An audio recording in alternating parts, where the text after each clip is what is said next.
So thinking about what we just talked about, we talked about stop smoking, start exercising, eat more fruits and vegetables, less meat, drink more water. Pretty much that's it, right? Those are the 4 things that we talked about. So if we're going to take any one of those start or stop behaviors, we're going to use the change model. Now, do we have to know the change model for it to apply to us? No. What Prochaska and De Clementi did was observe how humans work, how they make changes, and describe it in ways that were easy to understand for all of us who work with people, so that we could recognize what stage people are in. Whether you know it or not, and you probably will know it if you don't already once we talk about it, this is the way that people change. They change by moving ahead through one stage at a time. So the stages of change start with pre-contemplation. Well, the addiction literature is full of the work of Prochaska and De Clementi, because really smoking is just a physiological addiction to nicotine. So all the work that came out of the smoking literature has now gone into all the other addiction literature, much study with Prochaska and De Clementi working with other researchers in a variety of areas. So you can get so much information on addiction from Googling Prochaska and De Clementi. So pre-contemplation has a different name in the addictions community. And what do you think it is?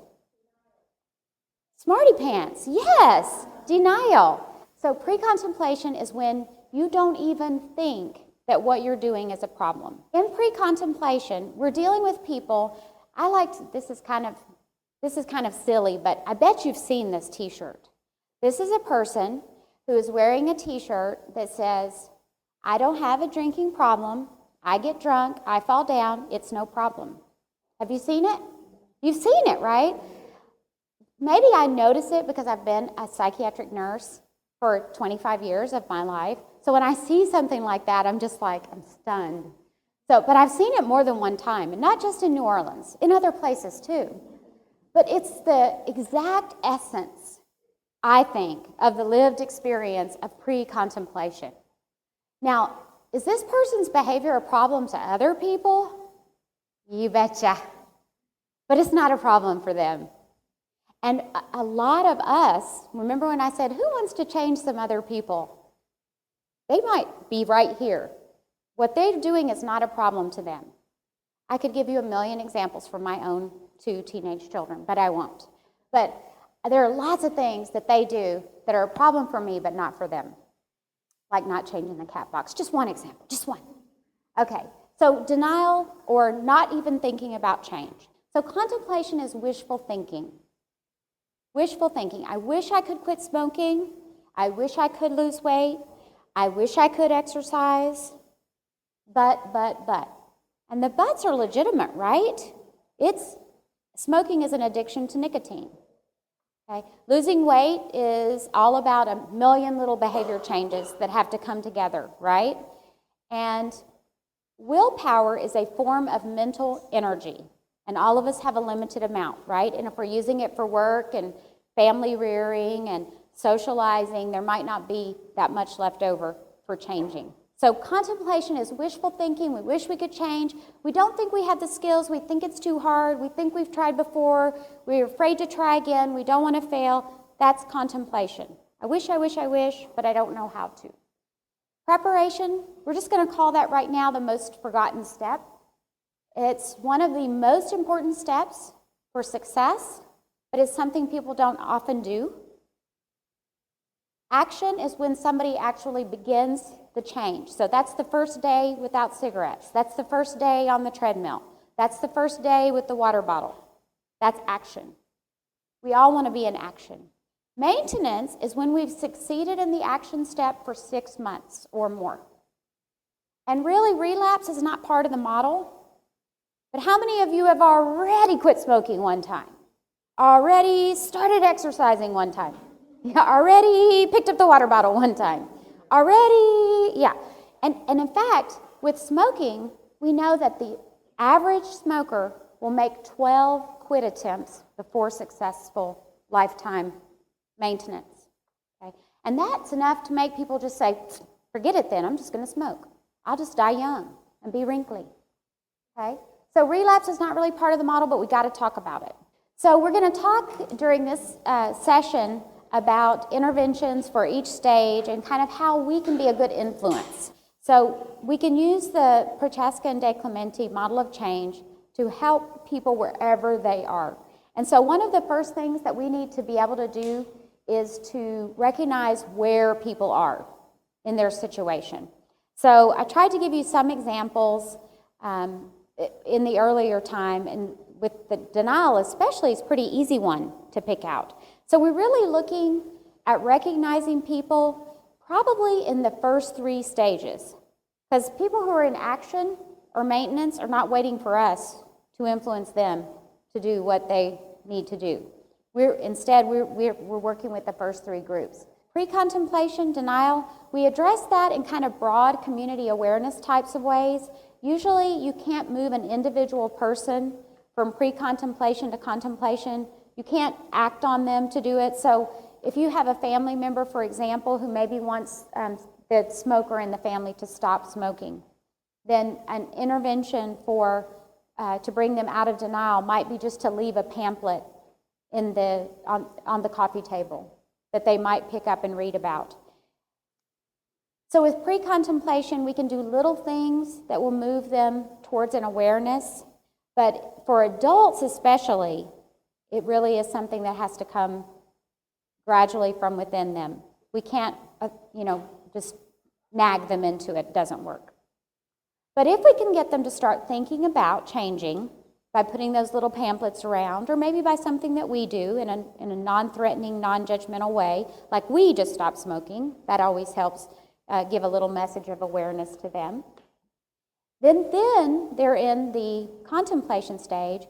We can actually start to work with people who are wishful of change. Because if we can help them to believe that they can do it, we can help them to have the skills to do it. So in contemplation, we really want to give people skills. If we really take time in the preparation stage, these are the kind of activities we'd be doing. This is what I say for smoking. Remember, we're going to use smoking for our stop behavior. So if there's something you're doing you need to stop, smoking is a great example of a stop behavior. Then set a quit date. That's the preparation step for stop smoking. So the quit date is not tomorrow. A lot of times we might say, well, how many cigarettes do you have left?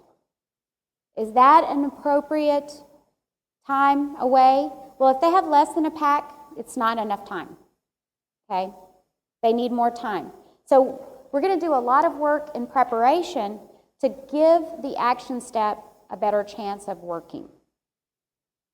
So if you are going to start exercising, well, there's some things that you need to do in the preparation stage that are going to make action a for sure better chance of success. Can you run a marathon in your flip-flops?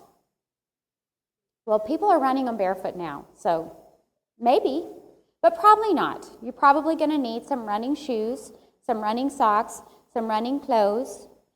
But what do you really need if you're starting to exercise? Time, yes. So the preparation stage to start exercising is to figure out when we're going to do it. If I'm working with somebody specifically in this stage, I'm saying to them, what's your plan? And when they say to me, well, I'm going to get up at 5 in the morning, I'm going to go running before work, then I'm going to say, well, are you going to run in the dark? Are you going to run alone? Are you going to use an iPod? How are you going to make sure that do you have no children that you have to deal with after 8:30 at night? Because that's pretty much what it takes to be able to go to bed by 9 o'clock, right? So think of what the obstacles are for that person. Not to be a downer, but to help them have a plan to overcome it. So if we're going to stop something, or start something really, setting a date, thinking about what the obstacles are and try to find some workarounds for those obstacles. Also, who's going to be our support system? But it does help in preparation to go ahead and determine a reward. And I have heard of people quitting smoking together where they bet some money.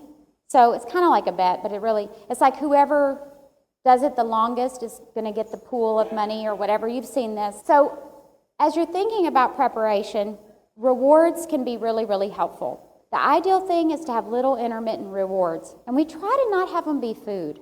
It's very kind of sabotaging to like lose weight and then celebrate with big food, because it doesn't take very much food to undo all that hard work of weight loss. With exercise, things that will keep the exercise going. So for example, if you exercise 5 days that first week, maybe schedule to exercise 7, but you're going to reward yourself if you make it to 5. And maybe you're going to buy, thick, cushy running socks, or you're going to subscribe to a running magazine. So once you kind of work your way from pre-contemplation, not knowing that you need to exercise, to contemplation, I wish I could exercise. I know it would be good for me. I know it would improve my mood. I know it would improve my heart. I know it would improve my energy level. I know it would improve my sleep at night. I know it would improve my sense of well-being. Those are all from the science about exercise. Can you believe it? How come we're all not doing it all the time if we're going to get all those benefits? So once I know that, and now I've actually worked on my skills so that I have a plan for what kind of exercise will work for me. So contemplation, preparation, action. How do we keep action going long enough to make it to the 6-month mark? I mean, probably plenty of you have made it even to the 2 or 3 month mark. I know people who quit smoking for 5 months and didn't make it to the 6-month mark. I bet you do too, right? People who've dieted, lost weight, felt great, been so proud.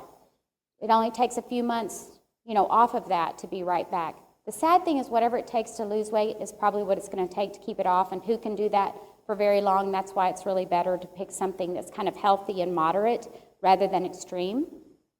So how do we keep it going once we're in action? A reward system and all the steps that we used in preparation, sort of keeping those fresh in our mind.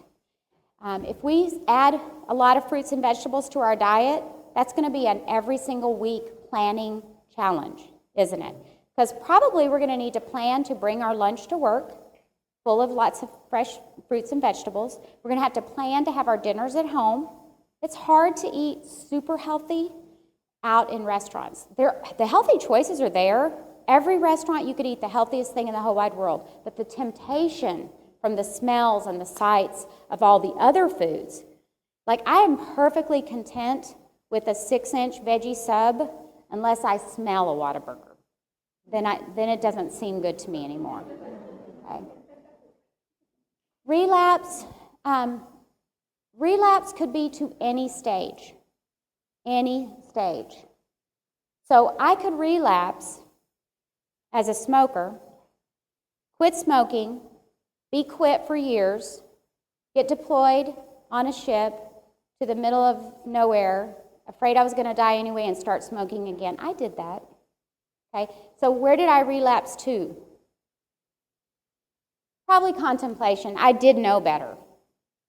But I figure if I hung over the rail of that ship and smoked, what difference did it make? Okay, so I probably did know better. So it depends on where the person relapses to. The intervention for relapse is in preparation typically. So as soon as you relapse, as soon as you smoke a cigarette, as soon as you have a drink, if you're an alcoholic, as soon as you stop exercising, you need to set a date. Set a quit date if you're a smoker. So you're back to preparation. Hopefully, now some people get so bitter and discouraged when they have a failure. They get so hard on themselves that they relapse all the way to I do not care, which is pre-contemplation. They relapse all the way back to this is too hard. If they just relapse back to I wish I could be an exerciser, but it's too hard, then they've only relapsed to contemplation, which is skill building. So that's where we build belief in people. You can do it. It is hard. It's hard for everybody. It really does help people to know it takes a lot of tries to quit smoking. The good news is you just got another one out of the way. Set a date. Okay? So if we're working with people, we're being the influence on people, we have to remember scolding them, nagging them, that's the opposite. If we scold and nag people, that doesn't build their confidence. That doesn't help them feel that they can do it. On the other hand, reminding them that they're in control, they have the power to start or to stop, builds their confidence. So we really have to start thinking differently about how people change, because human nature is to nag and scold and cajole and tell them that we know better than they know. That's just human nature. But if we know the model of change, we can stop the automatic response and instead offer one that's more helpful. So if somebody is realizing that their behavior is a problem, they want to change, we know just telling them, oh, yeah, you definitely need to quit. Yeah, you definitely need to start is not the solution. It's really, well, what do you think you would need to know to be able to start exercising? What would you need to have? Well, I find that time is my biggest barrier. What's a time that you could work out? So we want to work with them in the stage that they are. So the relapse intervention depends on the stage that they relapse to, but the number one principle is to keep the relapse short. So the number one intervention for relapse is set a date. Okay, that happened. Now when are you going to unhappen that? What's the date? And work with them in the preparation stage. The nice thing about a relapse, it teaches you something that is either an obstacle for you that you need to overcome, or it teaches you where you have a lack of support. And for a lot of people with exercising and eating right, it's just a matter of trying to find a work-life balance that will allow them to have the time necessary to prepare their food and to exercise. Implementing one change and getting it sort of into the rhythm of your life. So if you're already drinking enough water, you might decide, here's the way I would go with it. What do I think I could be the most successful at? Don't end a sentence with a preposition, but what do I think I could succeed in this set of choices? So if exercise seems like the hardest, sometimes maybe just starting with the drinking water, add the fruits and vegetables to the diet, and then when you've really got a little bit more confidence from getting those two things under your belt, you could look at a start date for your exercise. And if time is the biggest issue, you're probably going to have to make some other changes in your life first. Let those solidify before you actually start your exercise program. So that's kind of taking it through the preparation stage, but chances are if you did it that way, you'd have a really high rate of getting to action and maintenance, which is 6 months of action.